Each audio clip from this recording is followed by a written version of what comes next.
There are three types of transitions that are important when you look at creating markets. One is the transition from a feudal to an industrial economy. Two is from a communist to a post-communist society. And three is from emerging to a developed economy. And we're most concerned with the third one here.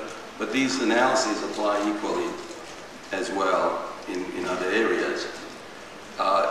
So the basic point is that deregulation is a misnomer. It's not enough just to remove the old institutions. You have to put something in its place. So compared to asymmetric regulation and other traditional modes of tariff regulation, banded forbearance will apply to all operators. Asymmetric regulation results in a lot of discontent with just one operator having to be subject to a lot, regulation by the agency. It's also more flexible and provides greater dynamism to how often prices can be changed and all that, and it's administratively less taxing to the regulator, and most importantly, it provides for intelligent and responsible regulation, because it's not just forbearance that you're providing from the regulator. You're actually, saying, okay, you can forbear, but only between this band. And one of the challenges that regulation faces today is that information communications technology becomes increasingly interrelated. Some people now speak of ICT as an ecosystem, and one can have his reservations to these analogies, but I think what it points out very nicely is that the interdependencies between different segments of the industry are increasing.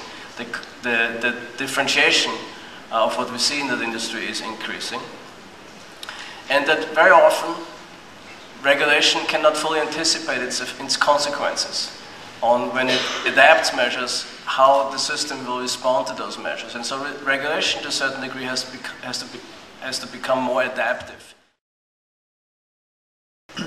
Now, looking at the round-trip delay, this is just a typical result which shows that when a subscriber in Chennai tries to access a server in Bombay, this shows the delay of the packet as it goes through several different hops in the network.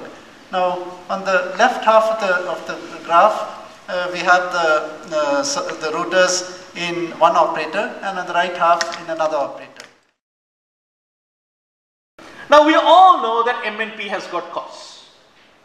Now, I'm not saying MNP's mobile number portability is a bad thing. I'm not saying it's not going to be helpful with regard to the corporate accounts, all kinds of stuff. Top of the pyramid, yeah. But in terms of assigning regulatory priority in ways that benefit the bottom of the pyramid, I don't think it's the highest priority. I think there are many other things we should be doing, spectrum refarming in particular. So this is what the point I'm trying to get at. In these few minutes, I can't do more. But the OECD report that I prepared, I basically lay out the business model, and I say, let us derive the regulatory and policy priorities from the business model, rather than from abstract principles of administrative law, which really have no bearing on how the game gets played on the ground, particularly among bottom of the pyramid users who are inventing new ways of doing telecommunication.